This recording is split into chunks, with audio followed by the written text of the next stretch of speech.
So today I've had a tutorial with Tony and we've talked about my case study, and I discovered something in my process of my research, and that was how my data looked visually if I put colours towards it. So I am going to attempt to knit my case study in some way, shape or form. And I thought about doing a scarf because it'd be easy enough to do, and this is my first example that I've started with, which is the data from my questionnaires so far. I will also do my interviews. This is about a third of my information so far, and it has 3 different colours for this test, and it is red, which is a pretty negative response, yellow, which is middle, and then green, which is positive. So that will visually show me how the students have reacted to the questionnaires that I've done and the interviews.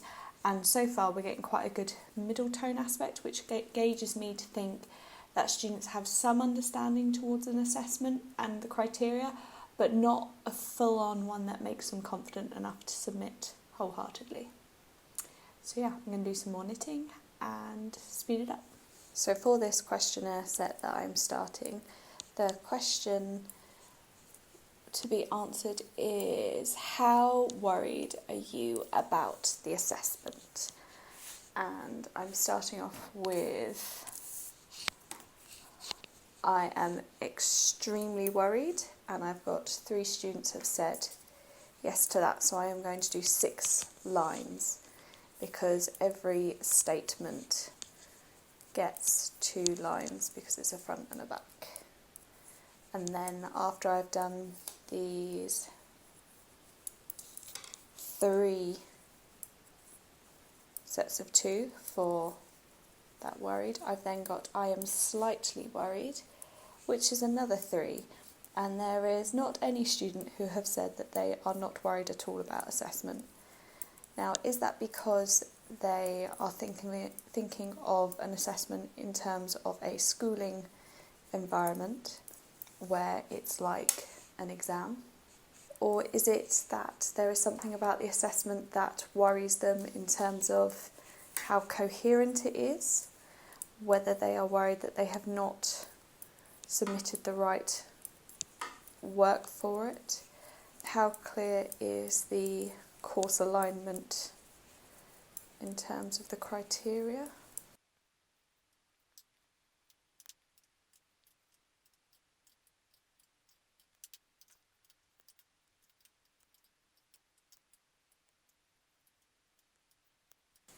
So that strip of red counts towards 3 students' responses to that question. And now I'm going to go on to the yellow, which is the other 3.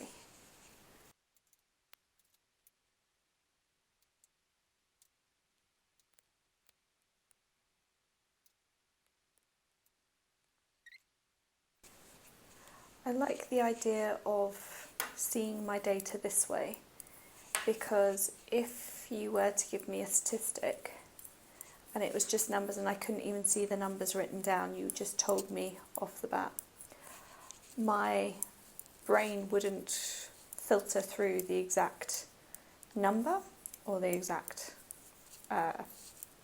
result, because I couldn't see it in reference to other things.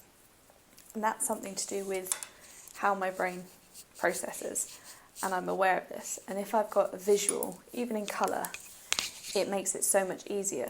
When I was younger and I learned fractions, I found it really difficult to see the numbers and work out the fractions. I had to have a visual to go with it, be it a chart of some sort or the classic cake and working out how much cake is left. Food is a great motivator for me, as I know through the years. But that for me helped me to visually understand. I don't know quite what it was, but I was sitting over the weekend and I suddenly thought about when I'd accumulated my data in an Excel document, I colour coordinated the responses and it came up to look a bit like how this is coming out now.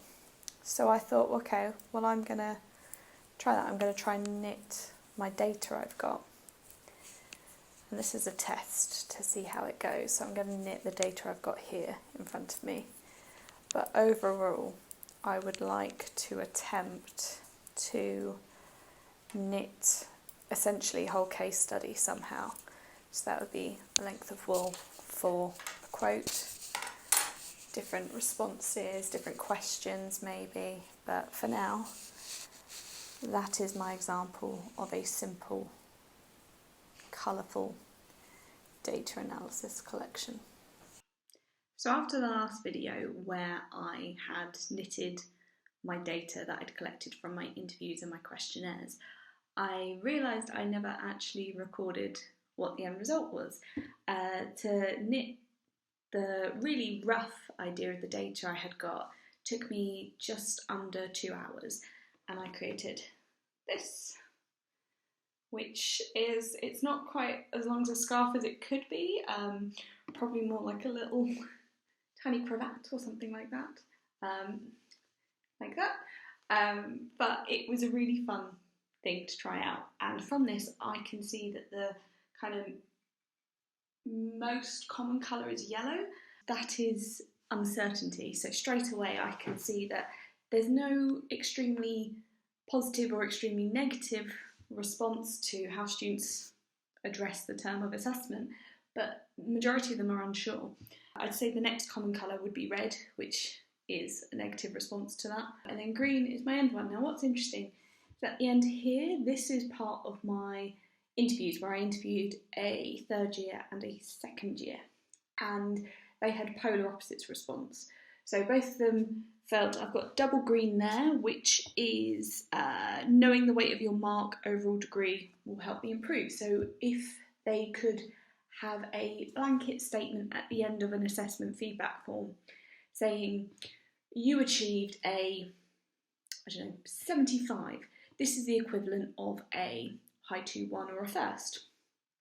And if they got that, that's great, they then know where they're at in their degree, but there should be a comment underneath saying this equivalates to this level of your degree in second year, in third year, so that the student can see that if they were to stay at the same level and coast without improving further or putting in more input and hard work into their degree and staying at the level they were, they would achieve this overall grade. So that would help them to kind of visualise a goal and motivate them overall.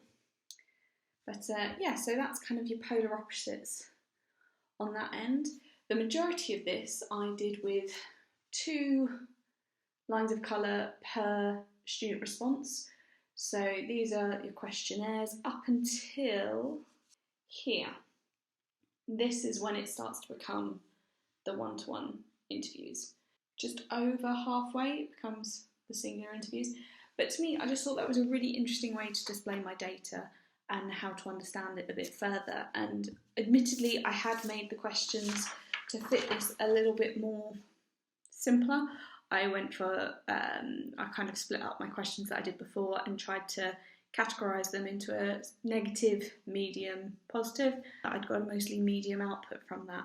But this was really interesting for me, and I want to take this further with my case study and document, similar to how I'm doing now, but document essentially my essay through video, knitting and a document. So I'm going to start off with the document, I'm going to arrange that, and then from there I'm going to colour categorise everything to then create a sort of knitted figure thing. I like how I had this positive, negative, neutral, so where it comes to either student responses, I will categorise that in a positive, negative, neutral, and I will also do that for terms that are for and against the theories that I am going to work with.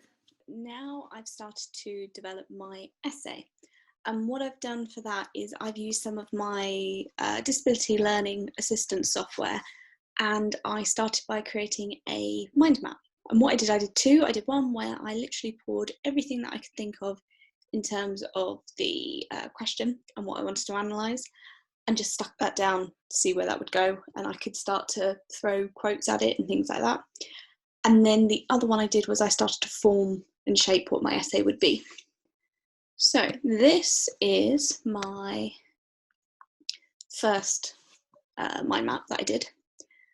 And what I did with this, I started to really look into the area. So I have my question here, which is, what do illustration and animation students understand about the assessment during the time of their hand-in, and how do students respond to the feedback given afterwards and going forwards? So I started with my primary research, and in these boxes I can click, and then to the right is a space where notes can be. So eventually, when I process this into a Word document, my notes will come forward. So if I move myself to here, I've got students ranging from BAME, hard of hearing, dyslexic, mature, male and female. See documents. So this shows that my first set of questionnaires that I did had a multiple range of students from different variety of backgrounds, learning assistants, that kind of thing, because I wanted to get just a broad sweep. That then turned into, it is evident that no student is wholly confident about what they understood about the assessment and what is needed. And that is apparent through my knitted material that I made. Everything was pretty yellow. And then from there, I had suggest that students feel they need better guidance from their tutors. That came up as one of the questions, one of the answers to one of the questions. And perhaps constructive alignment is off balance and need reframing. That is my overall feeling about the theory of constructive alignment in terms of assessment. I secondly had follow-up tutorials with one second year and one third year student. And that led to both students having strong opinions on their tutor and the guidance they have received before assessment. And equally, both students were surprised at how much their grade had dropped in that formative assessment. During that first questionnaire, both students were worried about their grades but felt that they were doing okay. They achieved quite high grades. And then by the time we had the second follow-up interview, both students actually said they dropped by 2 grades, which they were unexpected by that result. So that's my research, primary research. I've then got themes from initial research. All students are worried. That was a huge thing that came up, which has made one of my points in the essay. I want to look at student welfare, mental health, that kind of area. Process was described as intense.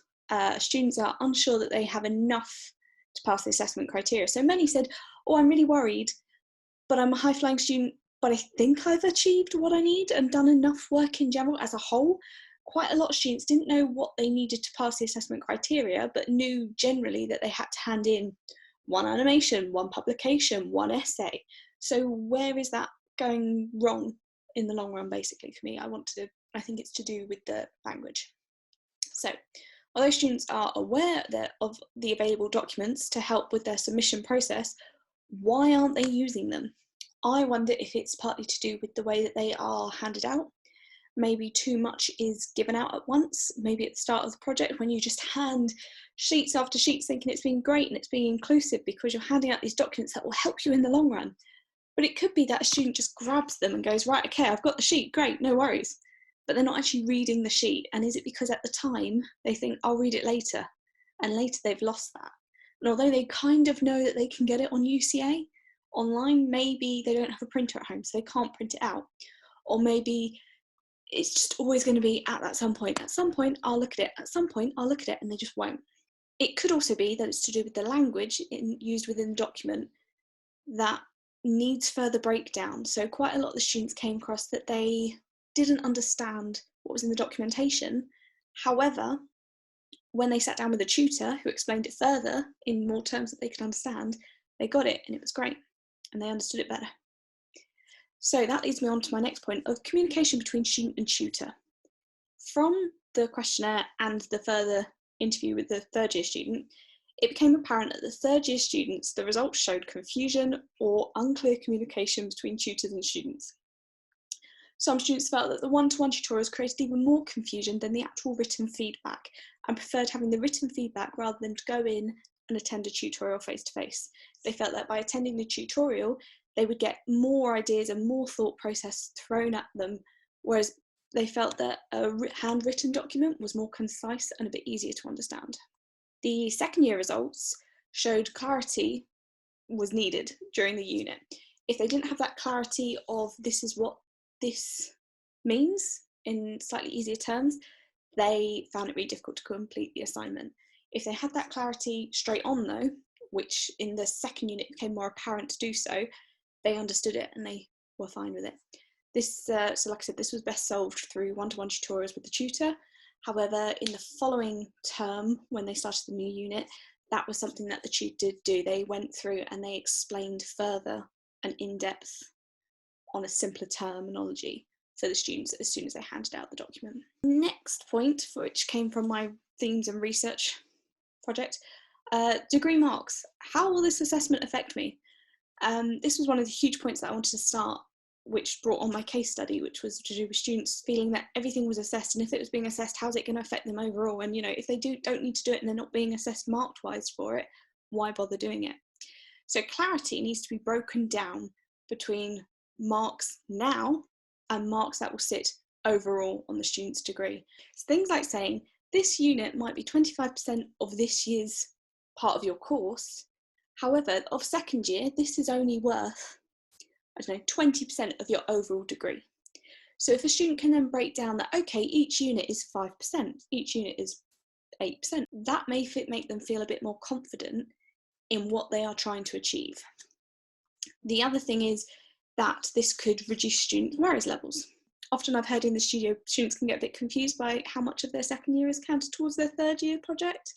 That was also apparent in the questionnaire I had with the answers of, I'm worried because I know this will eventually add on to it. In second year, they're very much finding their feet and they've sort of got a grounding of what they need to do, or they are experimenting to try out this and that and find what was their thing, but they're worried that to break out that comfort zone, they might drop in levels and stuff like that.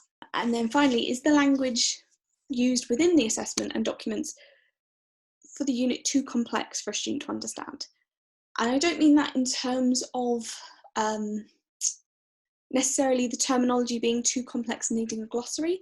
That can also mean like sentence structure as well, because sometimes if a sentence is too long-winded, it can be quite difficult to translate in your head if you are, say, a dyslexic student or an international student or anything like that. It can just be a bit too overwhelming. And it's one thing to have this huge document with loads of writing in front of you as one thing. If you haven't then paid attention to the tutor explaining it, if they are explaining it, that needs to come through across as well. So my study showed that students had to have multiple explanations of the brief and conversations with what was being marked so that they understood what they needed to submit. And in the long run, if they didn't take notes by that, they just went, okay, so I need to submit an animation, a publication, an essay. And they kind of lost the detail again.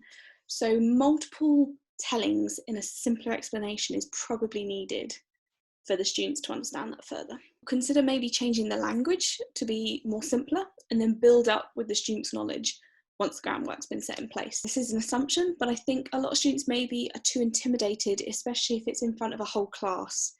If you've got the brief in front of you and you're reading it and you're reading out the points, but maybe they don't quite get one of the words or the context behind it isn't as clear to them, and they might not want to put their hand up and say, look, I don't get this. And there's probably quite a few in the class who are feeling the same way, but because no one is speaking up to say that they don't understand, it's coming across as, oh yeah, everyone understands that, no problem. But then what has happened in the past I have seen, one student might come up to the tutor and go, look, I didn't quite get this point, what do you mean by this? And then it will be explained, and that's great.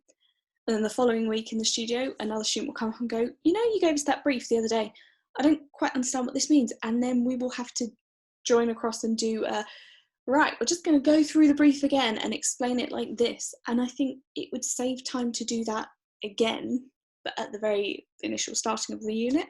But equally, I feel that almost giving out all the documentation at the start of the unit is probably quite intense.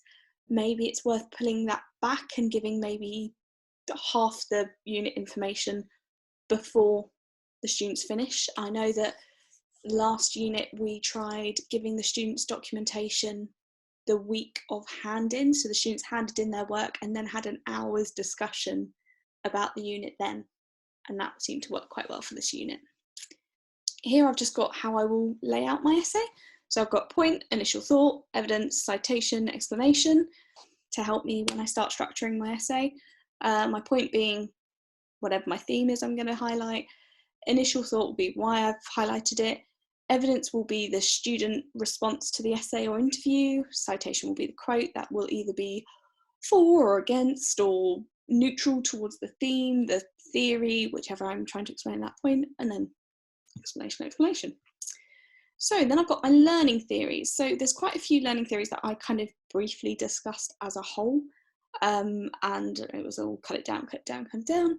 But I basically finalised on constructive alignment and communities practice. However, I did also look into assessment for learning, just because it was briefly useful for in terms of assessments and how results made. Summative assessment, just a brief definition, and formative assessment, because I think the term assessment makes students think too much about examination, and that kind of gets them worried and makes it intense.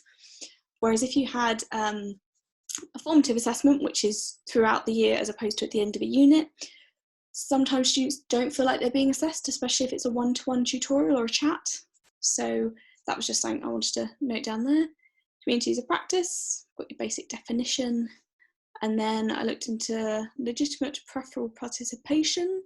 I linked it to the more knowledgeable other, but realised there's a slight difference of it. So with Vygotsky's social constructivism, just generally learning through being someone else and learning a new skill. In terms of communities of practice, to me, I got it as it's more specific knowledge to your area. So it's a similar process with your sort of scaffolding effect, but this is more linked towards your knowledge and skills in your area. There, I appreciate the one thing that's annoying about this software is it doesn't spell check, which for a program that's meant to help dyslexia, I think it would do that. But when it transfers into a Word document, it makes more sense. Then I looked at mindset and motivation because I was very much aware I'd started to look into student motivation and mindsets and emotional factors and things. So I just wanted to look into that. And I started to look into fixed mindsets, how this might be useful in terms of some of the terminology that came up with the third year interview, and then growth mindsets and growing from there.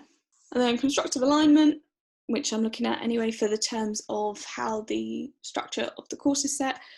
Like I said, I think there's something slightly off about that. And then experimental learning. Now, I've done experimental learning just because of the way I want to produce my work for this. I think it's quite experimental in terms of knitting my quality assurance data and essentially my whole case study. So I was looking into that. So it's how will I document my findings? And I wanted to look at something more physical than just an essay. So I'd got my fine art piece, documentary video, which is this, short text analysis, dissertation. I'm open to all of these. We'll see how far they go. I would like to have some form of an essay structured to show initially where I'm going, because I'm aware I will probably forget something in the documentation. But equally, I feel the documentation is needed to highlight where my knitting project will go as well. I want to knit my data. So I've got Kolb learning as the process whereby knowing is created through the transformation of experience. So through my knitting, I am able to analyse my data a bit easier, and I think I will, in my head, be more intrigued because it's where I can compare my colour chart to my findings. That to me will spark more interest and motivation to carry on with the essay. What will the pattern be? How will it be symbolised? What colours shall I use to make it? Next, I'm going to show you how my knitting project is going to look, because that got me quite excited about this. And it also helped me mentally structure my essay as well. First one I'm going to show is this one. So this is my first attempt at how my scarf is going to look. And I tried to come up with a structure for this essay, and I followed again the point, evidence, initial thought, citation, quote, community, theory, explanation, conclusion. So I came up with this little chart here. And I realised that I needed to somehow keep showing positive, neutral and negative. So I kind of thought about how this would be portrayed, and I thought, well, I'm going to have like a light, medium, dark colour to show that difference. But I need to have it clear in my key that that's what they mean, because if suddenly I have a different green to another green later on, it could be that someone looking at it might go, oh, maybe you've just run out of green wool or something like that. So I started to think in terms of this, and I wanted it to be structured quite colourfully. So I made a point of saying, okay, every time that I'm going to have a point, it needs to be, initially, I thought I'll have a black line to mark that this is point number 2, this is point number 3. And then I thought, well, why don't I just make it a whole colour and have it part of the colour system? So I did that. I decided that each line would need to be about 4 stitches, so 1 knit, 1 purl, 1 knit, 1 purl, because then that would be a nice gauge of colour without it being too thin, which is something I discovered through my initial knitting of my data, because that was 2 lines per student, and at first when it was 6 students that was a really nice bandwidth of colour, and then when I got down to 1 student and 1 set of 2 it became quite small, but it was nice when you had 2 of the same colours and stuff like that. So I thought, okay, 4 lines of stitching. So for an example of a 6-point essay, this would be roughly 208 lines, something like that. So that would be quite a nice size for the scarf in theory. So this is my example. So I've got my introduction at the top. I decided that to be 2 colours because I thought that's a good chunk to explain. Later on I thought about, I could have my research material, my references and my bibliography as tassels on the end and just include all the colours that I felt relevant. So we'll see if I've got time for that, so it's a bit complicated. But this is roughly how it's going to look. I totally made up whether it was going to be a positive or a negative point for each of these, just to show how it would look being different colours. So that was that one. Following on from this, I then went back to my Clara Ideas, which is my mind mapping software for my DLA, and I then went and started to work on an essay diagram. Again, using the whole point evidence explanation, I then started to shape it like this. So there are 5 points. My introduction has literally my introduction from my first log entry on why am I looking into this. And it then leads on to, I've got 5 points. My first point is to do with documentation and language. My second point is to do with student anxiety and worry. Third point is grading and feedback. Fourth point is tutors' input. And then my 5th point is inclusivity, because this came up as a huge point in my interview with the 3rd year, as well as briefly being mentioned in the questionnaire as well. So I felt like inclusivity was something I needed to talk about, and that's one of the things I've really enjoyed on the PGCert as a whole. So this is colour coded to the student in the questionnaire. So for this one I've got, what do I have for this point? Language and students wanting more clarity. Student A, I have a clear understanding of how the assessment on the unit has been submitted. This is because I was given a physical copy of the printout at the beginning of the project, could access any further information online. Great. Student D, given an assessment sheet where we thought we would be marked against the grid, so they're mentioning the rubrics, needed 40 to pass the project. Brief was explained well. Issue, we didn't know at first if the film essay was actually meant to be a written task or a video. So this was something new that was brought in this year, which the 2nd year students had been trying out, and because it was new, other tutors didn't know the response that the students wanted, so they could only get that answered by that said tutor on that day, which caused a bit of confusion and worry. Initial thoughts, I then subcategorise what each student has said and what that point means. Then go to quote or citation, and I fixed that with Cherie, and it's what we say we are teaching students should be clearly articulated, the curriculum designed to enable that learning to take place, the assessment designed to see whether that particular learning has occurred. And then I hadn't linked that to the community of practice, but I had linked it to constructive alignment. And I said, this is how constructive alignment should look in a classroom. Should. However, I would pay particular focus to the phrase should be clearly articulated, as I feel like this is possibly where the documentation the students currently use for their projects might fall short because it needs more explaining. So I think something is slightly missed out the triangle and needs to be realigned. Other relevant theories. So here I've actually put it with constructive alignment again. But if intended learning outcomes fit the learning activities, the assessment task should be achieved. However, if something along those lines, something does not align, this could cause the students to stray off the triangle. I then asked the question, is it the students are misunderstanding the tutor's learning activities? Do they not correlate, or is something just missed out? And then I'd fitted it to another quote. And then explanation, and then that's me summarising the point.